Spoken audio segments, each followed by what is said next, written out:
Bonjour à mes téléspectateurs d'Afrique Sport TV, c'est un plaisir de vous retrouver dans votre rubrique Légende. Hier, nous avons rendu hommage à Xavi Hernandez et évoqué son retour au FC Barcelone. Aujourd'hui, nous allons dédier ce numéro à George Weah, l'homme au grand défi, président de la République du Libéria. George Weah est l'unique et le seul Africain à avoir remporté le Ballon d'Or de par ses passages au Paris Saint-Germain, l'AS Monaco et l'AS Milan. George Weah était juste un tueur. Weah était en 1995 Ballon d'Or de la 40e édition France Football de l'histoire. Au terme de sa belle saison avec l'AS Milan, il était à 144 points devant l'Allemand Jürgen Klinsmann et aussi qui était à 108 points et devant aussi le Finlandais Jari Litmanen avec 67 points. George Weah était juste un très grand attaquant. Le récit de son parcours avec notre confrère Edouard Abetou.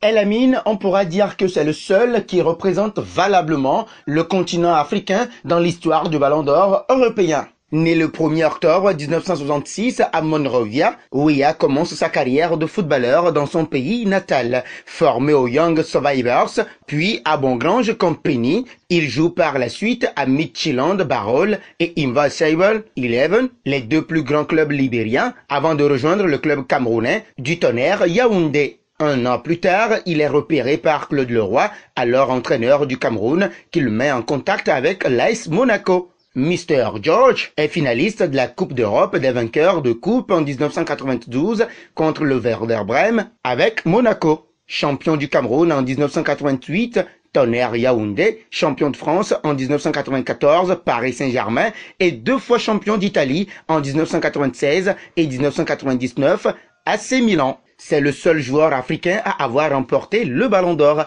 en cette année 1995. Le règlement la plus prestigieuse des distinctions individuelles en matière de football change.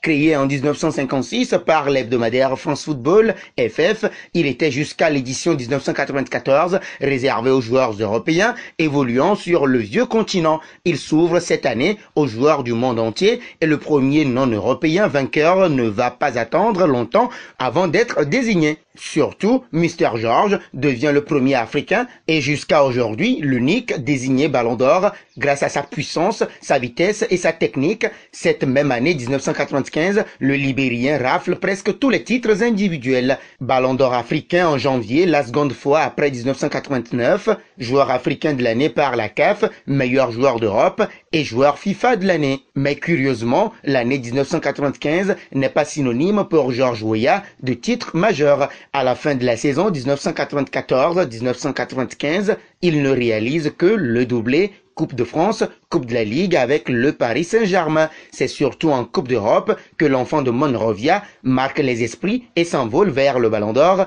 en scorant à 8 reprises en Ligue des Champions, dont un but d'anthologie sur la pelouse du Bayern Munich. Après une très belle carrière, George Weah a aussi réussi sa reconversion. Après avoir été le seul joueur africain à avoir remporté le Ballon d'Or, George Weah est aussi président de la République. Mais avant cela, il était sénateur de la capitale du Libéria. George Weah, officiellement président de la République de ce pays, comment a-t-il réussi ce défi? George Weah, toujours avec notre confrère Edouard Abetou. Ah oui, El Amin, vous l'avez dit, avant ses succès à Paris, puis Milan, sa carrière débuta en Afrique dans différents clubs de Monrovia avant de rejoindre en 1987 le Cameroun et le Tonnerre de Yaoundé. Au bout d'une saison et d'un titre de champion, il s'envole pour Monaco, en France, où il reste 4 ans avant son transfert au PSG. Après ses succès en France et en Italie, il effectue en 2000 2 courtes piges en Angleterre, puis 6 mois à Marseille, avant de terminer sa carrière aux Émirats Arabes Unis.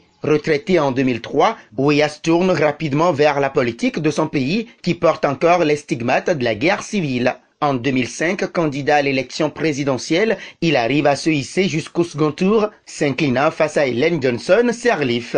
Il retente sa chance en 2011, cette fois-ci pour la vice-présidence, mais échoue de nouveau. À la fin de l'année 2014, il obtient son premier mandat politique en étant élu sénateur de la province de Monrovia, la capitale libérienne. Ensuite, il est élu président de la République du Libéria depuis le 22 janvier 2018.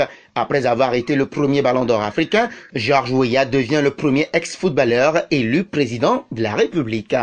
Eh bien voilà, El Amin, ce que nous retenons de la carrière de la légende africaine, George Weah, aujourd'hui, président de la République du Libéria. Merci Edouard pour ce très beau parcours de George Weah en tant que joueur, mais aussi il a réussi à se hisser au plus haut niveau pour devenir président de la République du Libéria. Chers amis, c'était tout pour aujourd'hui. Avant de vous quitter, je vous pose la question concernant notre légende du jour. Selon vous, George Weah est-il le meilleur joueur africain de tous les temps? Merci et bonne journée.